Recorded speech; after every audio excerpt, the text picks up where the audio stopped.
Shalom, giving all praises to Yahweh by Hashem Yahweh Shai, by Hashem HaKadosh.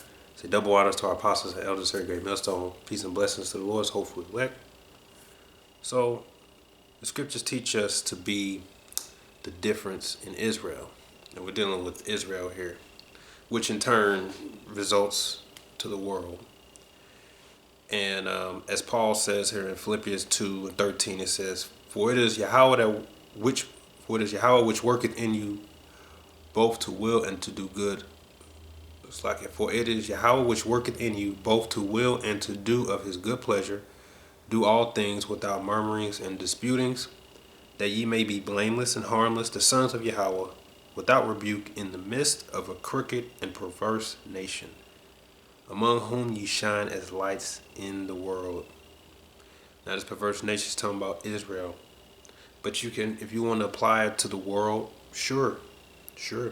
But we're going to deal with Israel here. So when you're in this truth, okay, you want to be the difference amongst our people. And part of doing that, right, and this is how you shine as lights in the world. And people take notice, trust me. And part of you doing that can be, one way is to like exceed expectations, right, of most. Or sometimes you can failure to meet the expectations of what people think that you might react or how you react or whatever you're going to do. A lot of times failure to meet those expectations is how you be the difference by shining lights. I'll give you an example. And I'm just going to use King David as an example. So if I had to put a word on this, I would say words like forgiveness.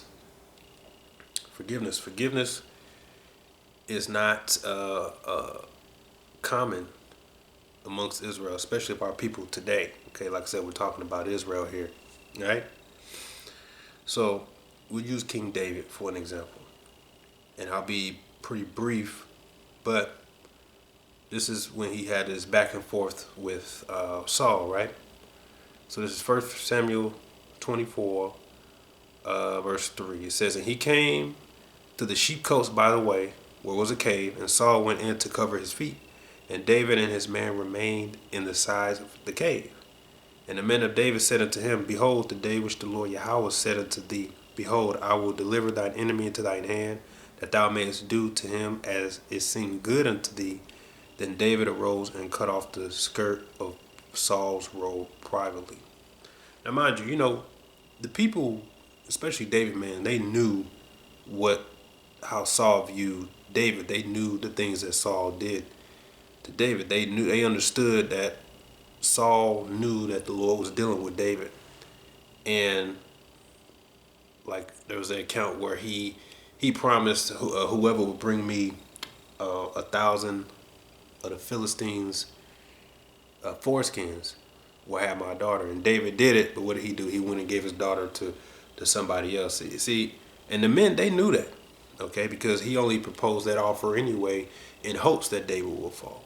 So these men knew that, right? And he heard he's on a run from Saul, right? And they know like the Lord is dealing with David, right? So they was like, okay, this is it. I mean, this is your opportunity, right? Verse 5 it says, And it came to pass afterward that David's heart smote him because he had cut off Saul's skirt. And he said unto his men, The Lord Yahweh forbid that I should do this thing from my master, the Lord Yahweh is anointed, to stretch forth my hand against him, seeing that he is anointed of the Lord Yahweh. So David stayed his servants with these words, and suffered them not to rise against Saul. But Saul rose up out of the cave and went on his way. And that's when David followed him, etc. But you see, this is what he used to cause his men to keep them calm. Because they was like, this is it, man. You are brother. This is it. Because, they're warriors, right? So he had to calm them down and said, no, I'm not doing it. This ain't right. This is the Lord's anointed. Okay? And then, he went out. They reached out. Paul wept. He said, Salakia. But it didn't stop there. It happened again. If you go to Samuel chapter 26, out of interest of time, I won't read it, but it happened again in the wilderness. And this man said the same thing, like this is it. And he said the same thing. He said, no. He said the Lord's gonna take care of him. I'm not gonna do it. Okay. He just kept, you could say bobbing and weaving Saul and fleeing him. And this is what made King David great. It's his respect and his order and his obedience unto the Lord. You know, because all that comes from within. The muscles and the war, all that's extra. That's added. That's what also made him, you could say, a great warrior. But what made him great amongst Israel was his acts of, you could say, forgiveness and his acts of obedience unto the Lord.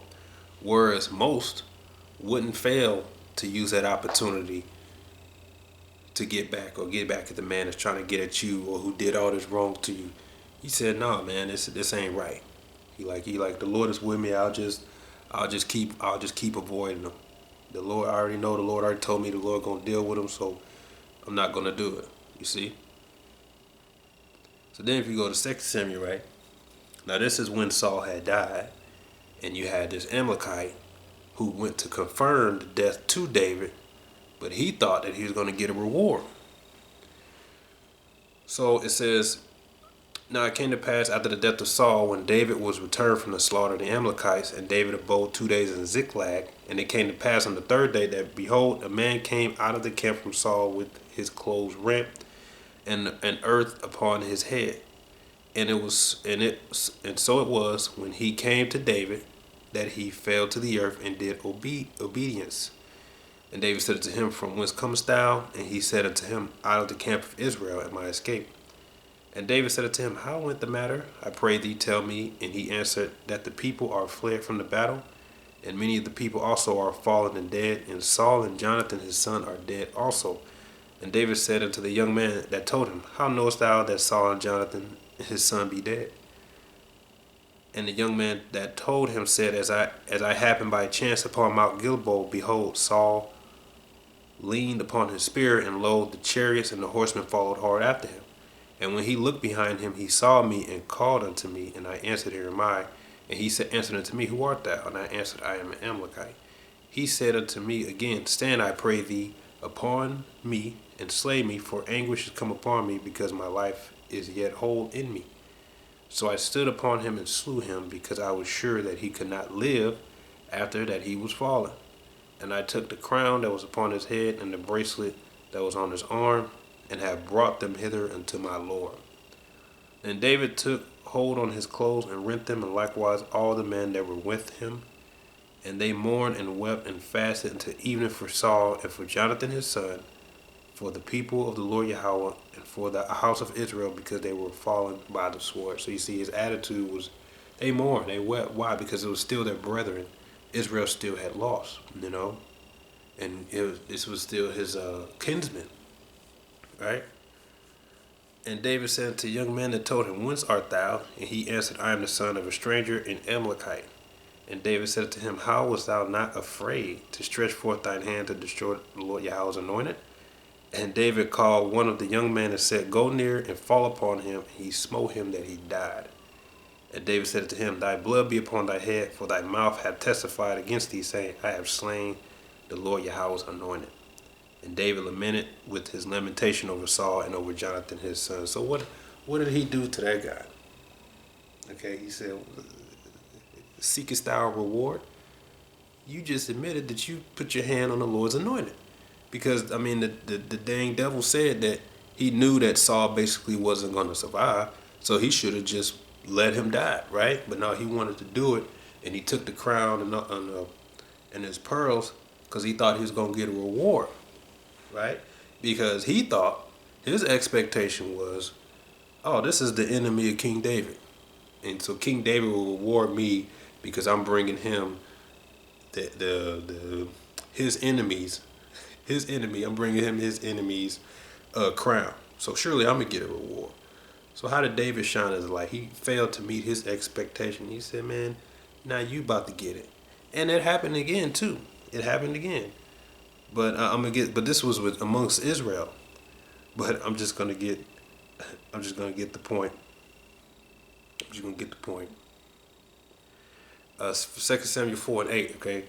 This is two Israelites.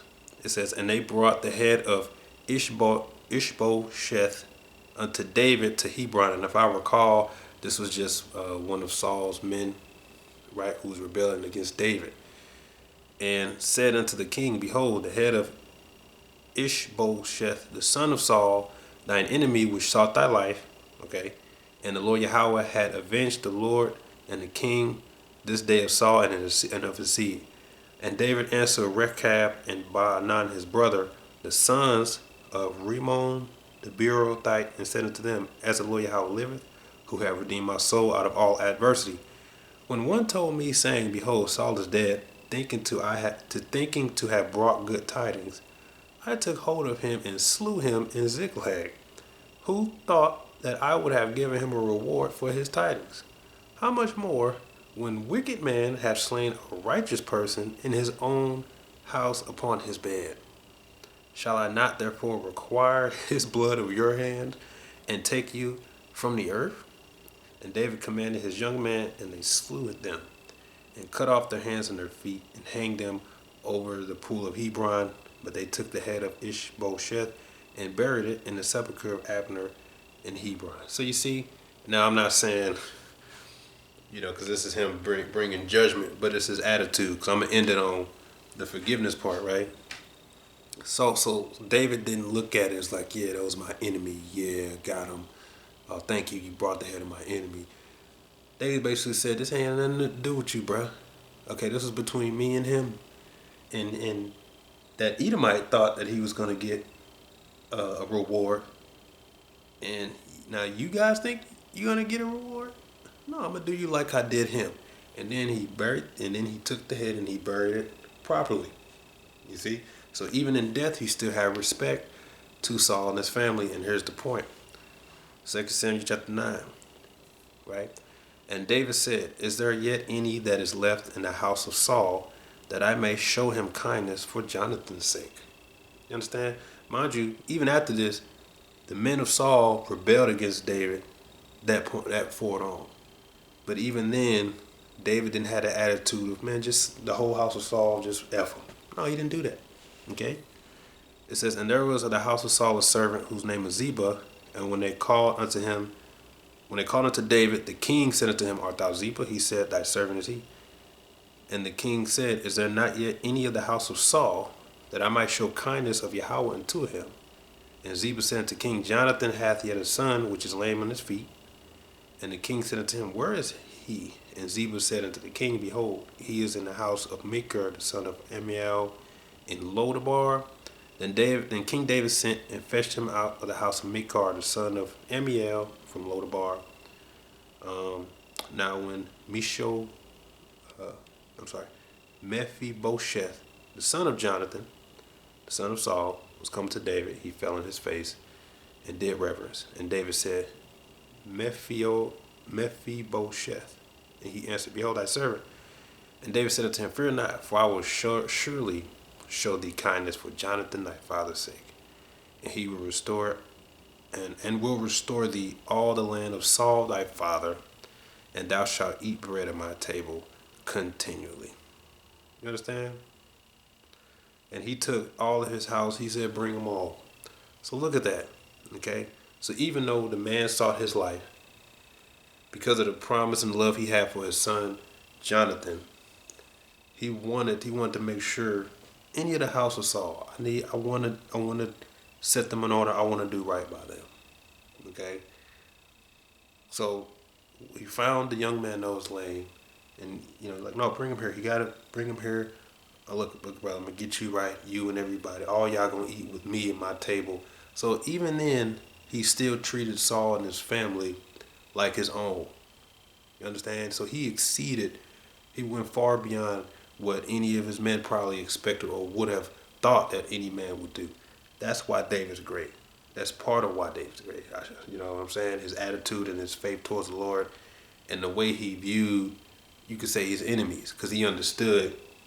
Okay, I understood, but that's the Lord's anointed, right? He understood that. So you see, that's why I've had to give the word, I would say, forgiveness, using David as an example. But in this time, let's say you got enemies, right, amongst your own people, coworkers, people in the world, or whatever it is, right? And if opportunities may arise where you may be able to say something, get them back, or whatever, right? And if you got it in you to just either forgive or just look the other way, or not even worry about it, not even bat an eye, you know what I'm saying? The people around you, the people who know you, even that person, okay, is gonna be surprised, right? And that's how you probably can squash it, just for something like that. That's why in the law it says what if you even have found your enemy's lost sheep, you should return it. You know what I mean? The Lord is telling you how to be a difference. He's basically saying, though you guys are enemies, you still don't find a way to harm them. And then if you can do some good, right? Then you can do some good. You see, and with that, you will make a difference, because then that man may say, that dude really brought me back my land. I can't stand that dude. But you know what? I can't be mad no more. Then y'all might be cool. So, little acts of kindness and, like I said, forgiveness in your everyday life with your enemies on the job, whatever it is. Just think of King David and what made him great, and incorporate that. And this is how we shine as lights, in the midst of a corrupt nation. Because amongst our people, they don't understand what love is. They'll be really shocked at forgiveness, because their natural reaction is, oh, clearly he's going to say this or do this or laugh or rejoice because this is an enemy. He got an upper hand, or he caught me slipping, or whatever.